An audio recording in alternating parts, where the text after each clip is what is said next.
Hello and welcome to our YouTube channel. Friends, आज से हम लोग ज्योग्राफी क्लासेस स्टार्ट करेंगे। तो क्लासेस को स्टार्ट करने से पहले हम लोग सिलेबस के बारे में डिस्कशन कर लेते हैं कि सिलेबस इसका क्या है और हमारी क्लासेस किस हिसाब से चलेंगी, कैसे क्लासेस होंगे, उनका सीक्वेंस क्या होगा, उनकी बात करेंगे। तो सबसे पहले आइए देखते हैं कि सिलेबस क्या है। तो इसमें जो जो सामने आपका सिलेबस लिखा हुआ है, ये आपके मेंस का सिलेबस है, जो कि जीएस पेपर फर्स्ट में आता है। लेकिन इसका कुछ पार्ट जो कि ज्योग्राफी से संबंधित है वो पेपर थर्ड में आता है, उसका हम डिस्कशन करेंगे अभी। तो वही सबसे पहले देखते हैं जीएस पेपर फर्स्ट में कौन कौन से पार्ट है। तो इसमें आप देखेंगे तो जो पहला पॉइंट इसमें मेंशन किया गया है, विश्व के भौतिक भूगोल की मुख्य विशेषताएं, यानी कि जो भौतिक भूगोल है उसकी विशेषताओं के बारे में बात की गई है सिलेबस में। इसके बाद दूसरा पॉइंट डिस्कस किया गया है, उसमें विश्व भर के मुख्य प्राकृतिक संसाधनों की बात की गई है, उनका जो वितरण है उसकी बात की गई है। और जो वितरण को बताया गया है, इसमें वितरण के बारे में जो क्वेश्चंस पूछे गए हैं वो विशेषकर दक्षिण एशिया और भारतीय उपमहाद्वीप को शामिल करते हुए पूछे गए हैं। इसके साथ साथ में जो विश्व भर में, यानी कि भारत भी इसमें इंक्लूड होगा, विश्व भर के विभिन्न भागों में प्राकृतिक द्वितीयक और तृतीयक क्षेत्रों के उद्योगों को स्थापित करने के लिए जिम्मेदार कारक यानी फैक्टर्स की बात की गई है। किस फैक्टर्स की बात की गई है? तो प्राइमरी, सेकेंडरी और टर्सरी जो इंडस्ट्री है, उनके जो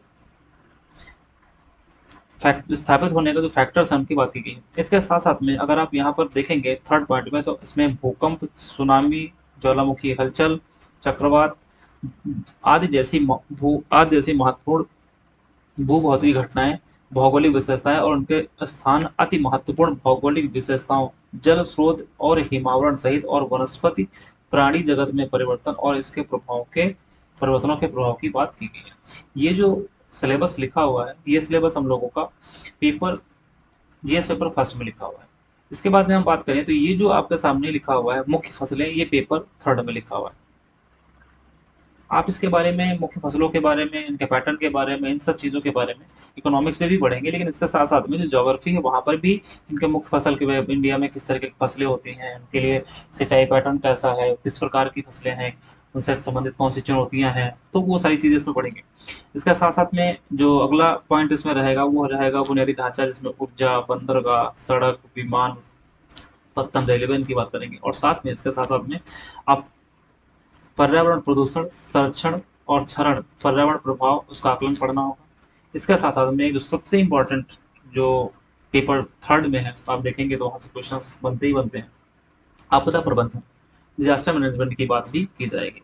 तो अगर आप देखेंगे पेपर फर्स्ट में जहाँ पर भूकंपीय, सुनामी, ज्वालामुखी हलचल और चक्रवात की बात की गई है, यहीं पर अगर देखेंगे तो ये हम आपदा के रूप में भी पढ़ते हैं, आपदा के रूप में पढ़ते हैं। तो यहाँ पर जब हम इसको पढ़ना स्टार्ट करेंगे तो सुनामी को पहले तो ज्योग्राफी के हिसाब से हम लोग पढ़ेंगे, भूगोल के हिसाब से पढ़ेंगे, फिर वहीं पर देख लेंगे कि आपदा होती है तो उसका कैसे हम आपदा प्रबंधन करते हैं, इसका कैसे प्रबंधन करते हैं। तो पेपर थर्ड और पेपर फर्स्ट को कुछ चीजें मिला करके हम पढ़ेंगे, जिस तरीके से सिलेबस दिया है उसको हम उसी हिसाब से पढ़ेंगे। ये तो हो गया हम लोगों का मेंस का पेपर। अब हम बात करें प्रीलिम्स के सिलेबस की बात करें तो प्रीलिम्स के सिलेबस में आप देखेंगे सिर्फ इतना लिखा हुआ है, भारत एवं विश्व का भूगोल, भारत का भारत एवं विश्व का प्राकृतिक, सामाजिक, आर्थिक भूगोल, यानी कि प्राकृतिक भूगोल की बात की गई है, सामाजिक भूगोल की बात की गई है और आर्थिक भूगोल की बात की गई है। ये हमारा प्रीलिम्स का जो सिलेबस है उसके बारे में डिस्कशन किया गया है। कहने का मतलब ये है कि हमें संपूर्ण भूगोल का अध्ययन करना होगा, मतलब कि जितना भी विश्व और भारत का भूगोल है पूरा अध्ययन करना होगा। इसमें प्राकृतिक, सामाजिक, आर्थिक भूगोल की बात करेंगे और इसके साथ साथ में हम मेंस और प्रीलिम्स दोनों को साथ में देखेंगे। और जो ज्योग्राफी का जो भी टॉपिक्स पेपर थर्ड में है उनका भी डिस्कशन करेंगे। तो ये हमारा यूपीएससी या यूपीपीएसएस का सिलेबस हो गया कि जिसके बारे में बात की जाती है। आइए अब हम लोग सिलेबस के बारे में देखते हैं कि हम लोग किस तरीके से क्लासेस पढ़ेंगे और क्लासेस कैसे होंगी। तो सिलेबस के बारे में सबसे पहले अगर हम देखें यहाँ पर, तो मोटा मोटा अगर इसको डिवाइड करें तो हम इसको दो भागों में डिवाइड कर सकते हैं, दो पार्ट्स में डिवाइड कर सकते हैं। जैसे पहला एक है विश्व भूगोल यानी वर्ल्ड ज्योग्राफी, यानी कि विश्व भूगोल की बात करेंगे।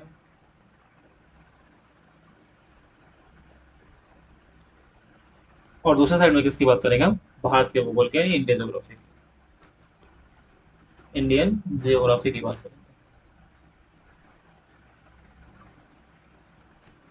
जब हम विश्व भूगोल के पढ़ने की बात करेंगे कि इसमें क्या हमको पढ़ना रहेगा, किस तरीके से हम लोग इसमें सिलेबस में कौन कौन से टॉपिक्स, कौन कौन से चैप्टर्स हम लोग कवर करेंगे, तो सबसे पहले मोटा मोटा अगर देख लें इसमें, तो पहली चीज जो हम लोग पढ़ेंगे वो विश्व भूगोल में हम हमारा पहला जो मॉड्यूल टाइप में होगा वो होगा फिजिकल ज्योग्राफी, भौतिक भूगोल की बात करेंगे। और इस भौतिक भूगोल में हम 4 पार्ट्स को कवर करेंगे, 4 पार्ट्स को कवर किया जाएगा। पहला जो पार्ट होगा वो हमारा होगा जियो जियोमॉर्फोलॉजी, जियोमॉर्फोलॉजी, तो इसको हम पढ़ेंगे जियोमॉर्फोलॉजी के बारे में, तो हम लोग डिटेल में पढ़ेंगे इसमें क्या होता है, इसको कैसे पढ़ना होता है। अभी हम लोग फिर मोटा मोटा ये समझ रहे हैं कि इसमें कौन सा सिलेबस है, किसकी चीज़ें की बात की जा रही है। दूसरी चीज़ जो हम लोग पढ़ेंगे उसमें हम लोगों का होगा क्लाइमेटोलॉजी,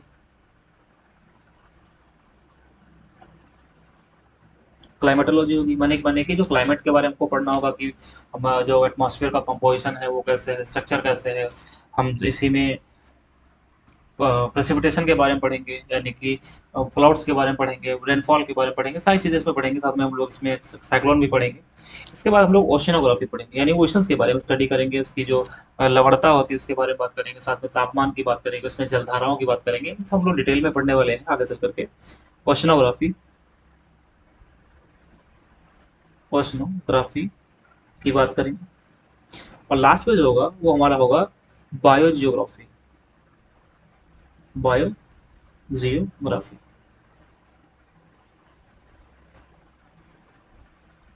जैव जयमंडल के बारे में हम लोग पढ़ेंगे इसमें।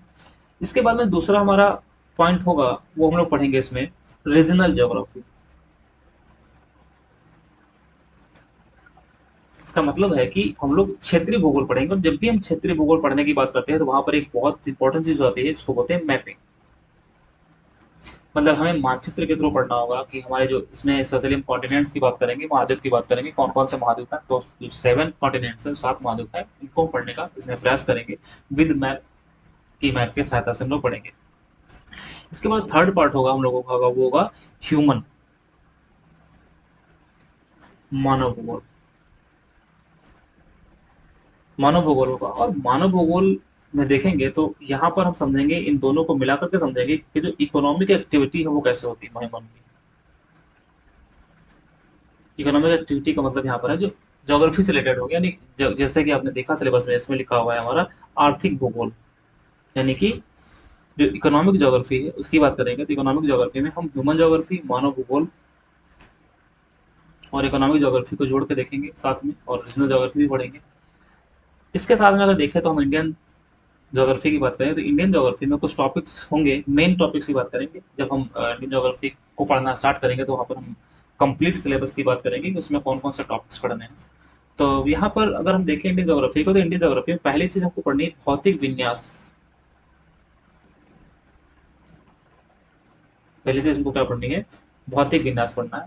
भौतिक विन्यास के साथ में इसमें पढ़ना है हमें आर्थिक भूगोल, यानी कि इकोनॉमिक भूगोल, ये हमें भारत के संदर्भ में पढ़ना होगा। आर्थिक भूगोल की बात करेंगे, और आर्थिक भूगोल के साथ साथ में सामाजिक सांस्कृतिक मतलब कि सोशियो कल्चरल भूगोल की बात करेंगे हम।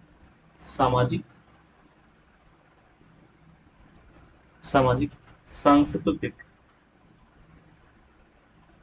सांस्कृतिक भूगोल की बात की जाएगी। तो इसमें हम मोटा मोटा देखेंगे कि क्या क्या पढ़ना है। तो हम लोगों ने भी सिलेबस के बारे में डिस्कशन किया कि पहले हमने आपको सिलेबस बताया कि मेंस का सिलेबस क्या है, प्रीलिम्स का सिलेबस क्या है, और साथ में फिर मैंने बताया कि किस पेपर में आता है। पेपर फर्स्ट में जो मेन ज्योग्राफी का पोर्सन है, पेपर फर्स्ट में कुछ चीज़ें हैं जो कि ज्योग्राफी से जोड़ के पढ़नी होती है, वो पेपर थर्ड में दी हुई है। अब अगर हम फिल्म्स की बात करें, फिल्म्स का सिलेबस मैंने आपको बता दिया। इसके बाद हम लोगों ने एक सिलेबस के बारे में डिटेल में देख लिया कि हमें किस तरीके से पढ़ना है, जिसमें हम लोग वर्ल्ड ज्योग्राफी पढ़ेंगे, इंडियन ज्योग्राफी पढ़ेंगे। वर्ल्ड ज्योग्राफी में अगर देखेंगे 3 पार्ट्स में डिवाइड करेंगे इसको, फिजिकल, रीजनल और ह्यूमन। फिजिकल में हम लोग हमने बताया कि 4.4 हमें पार्ट्स इसके पढ़ने हैं, जियोमॉर्फोलॉजी, क्लाइमेटोलॉजी, ओशनोग्राफी और बायोजोग्राफी के बारे में पढ़ेंगे। इसके बाद रीजनल ज्योग्राफी मैपिंग के थ्रू पढ़ेंगे, और ह्यूमन ज्योग्राफी की जब बात करें तो वहाँ पर हम इकोनॉमिक ज्योग्राफी भी पढ़ेंगे, कैसे वहाँ पर लोगों के लाइफ है, उसमें कौन सी एक्टिविटीज होती है, जैसा कि सिलेबस में मेंशन है उसी हिसाब से हम लोग उसको पढ़ेंगे। दूसरी बात यहाँ पर जब इंडियन ज्योग्राफी की बात करेंगे तो इंडियन ज्योग्राफी में भौतिक विन्यास की बात की जाती है। भौतिक विन्यास में क्या पढ़ना है हम उसका डिस्कशन करेंगे अभी। फिर आर्थिक भूगोल में क्या पढ़ना है उसको डिस्कशन करेंगे, उसका उसके बाद में सामाजिक और सांस्कृतिक भूगोल में क्या पढ़ना है फिर उसको हम यहाँ पर डिस्कस करेंगे कि क्या इसमें पढ़ना है और कैसे समझना है। तो आइए हम धीरे धीरे सिलेबस को आगे बढ़ाते हैं और थोड़ा सा इसके बारे में पढ़ते हैं कि सिलेबस में और क्या पढ़ना है। जैसे मान लीजिए कि फिजिकल ज्योग्राफी की बात करें, तो फिजिकल ज्योग्राफी में मैंने 3 पॉइंट्स लिखा हुआ है, जियोमॉर्फोलॉजी, क्लाइमेटोलॉजी, ओशनोग्राफी और ओशनो हाँ ओशनोग्राफी और बायोजियोग्राफी। तो आइए सबसे पहले एक बात देखते हैं। आप जानते हैं कि अर्थ जो पृथ्वी है उस पर स्थल मंडल और जल मंडल है। जैसे मान लीजिए यहाँ पर एक स्फीयर है, एक यहाँ पर स्फीयर है,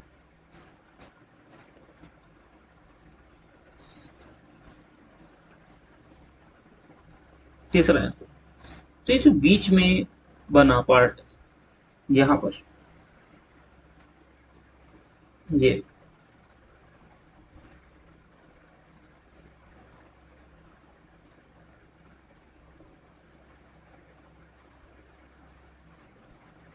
यहाँ पर जो उनके संक्रमण में, संक्रमण का मतलब है जहाँ पर तीनों मिलते हैं, यानी कि पहले की बात करें अगर हम, तो इसको बोल सकते हैं हम कि हाइड्रोस्फेयर,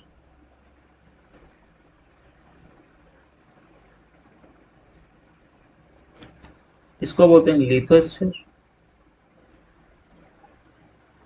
और इसको यहाँ पर बोल सकते हैं कि हम एटमॉस्फेयर।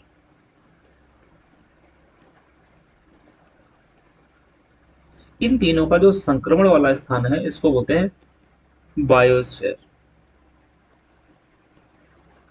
इसको बोलते हैं बायोस्फेयर। और जब बायोस्फेयर की बात करेंगे, यानी कि बायोस्फेयर में दो मेन फैक्टर्स इसके हैं, एक तो है उत्पादक और एक है उपभोक्ता, यानी कि प्रोड्यूसर और कंज्यूमर। एक है उत्पादक, दूसरा कौन सा है, उपभोक्ता। जब उत्पादक की बात करेंगे तो इसमें मूल रूप से कौन आता है, पादप, यानी कि जो वेजिटेशन है, वनस्पति है, उसकी बात करेंगे। इसके साथ में अगर देखेंगे उपभोक्ता की बात करेंगे तो उपभोक्ता में कौन आता है, जंतु। और जंतु में हमें क्या पढ़ना है, जंतु में देखेंगे तो इसमें हम मानव की बात करेंगे जिसके बारे में हमको पढ़ना है, यानी कि जब भूगोल जो पढ़नी हो मानव के बारे में पढ़नी है, मानव से जोड़ी हुई चीजें पढ़नी है। अब इसका दूसरा एक हम लोग डायग्राम समझते हैं यहाँ पर। जैसे मैंने क्या आपको बताया, एक तो हमारे पास में लिथोस्फेयर है, यहाँ पर लिथोस्फेयर मान लेते हैं, लिथोस्फेयर मान लेते हैं आप। दूसरा, इसमें मैंने आपको बताया अभी, ये हाइड्रोस्फेयर है, लिथोस्फेयर है मान लेते हैं। फिर एटमॉस्फेयर मान लेते हैं इसके बाद में, इस जगह एटमॉस्फेयर है। और इसके बाद में हमारा बायोस्फेयर, ये बायोस्फेयर है, अभी मैंने बताया आपको। ये एटमॉस्फेयर है, जो रेड कलर का मैंने बताया वो हाइड्रोस्फेयर है, मैंने बताया था अभी। और जो ग्रीन कलर का था वो लिथोस्फेयर मैंने बताया था। अब हम ये बोल सकते हैं कि जो ये चारों स्फेयर हैं, एटमॉस्फेयर, लिथोस्फेयर, बायोस्फेयर और हाइड्रोस्फेयर की बात अगर करें, चारों स्फेयर की बात करें, तो चारों कनेक्ट हैं इस तरीके से,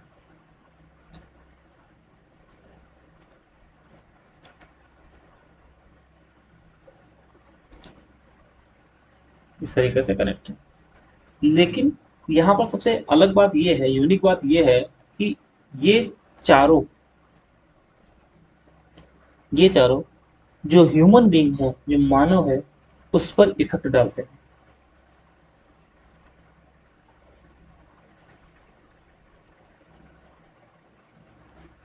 हाइड्रोस्फीयर भी इफेक्ट डालता है, लिथोस्फीयर भी डालता है, एटमॉस्फेयर भी डालता है और बायोस्फीयर भी डालता है। यानी कि ये बोल सकते हैं कि दुनिया में, पूरे विश्व में ये चीज जो है, ये चीजें जो है, यानी कि हाइड्रोस्फीयर, हिंदी में अगर लिखें आप इसको हम, तो ये जलमंडल,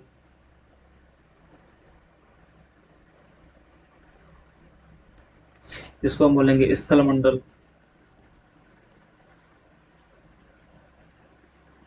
स्थल मंडल। और यहाँ पर क्या होगा, वायु मंडल, इसको बोलेंगे जयमंडल।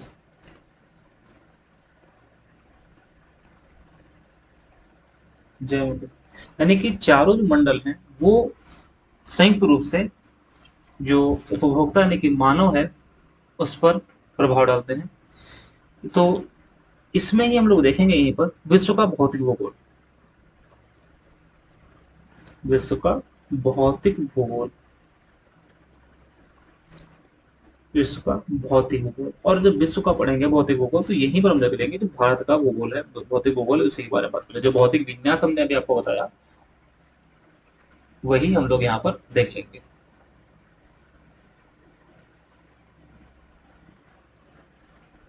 भारत का भौतिक आयाम या भौतिक भूगोल, भारत का भी इसी में हम लोग यहाँ पर पढ़ लेंगे।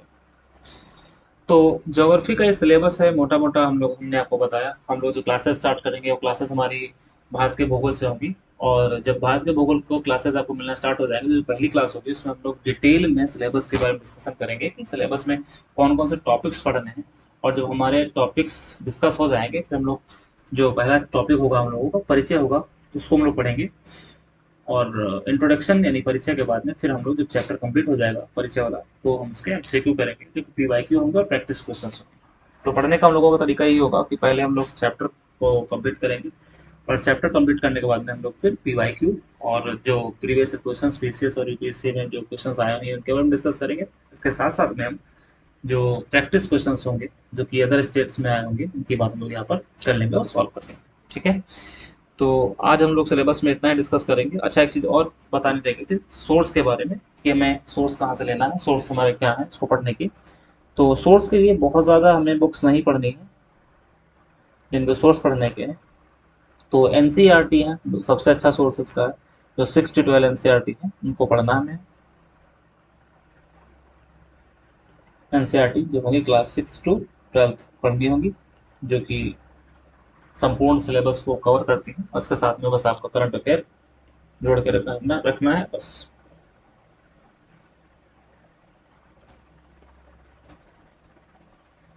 करंट अफेयर्स को जोड़ के हमें रखना है, बाकी चीज़ें तो क्लास में पढ़ते ही रहेंगे।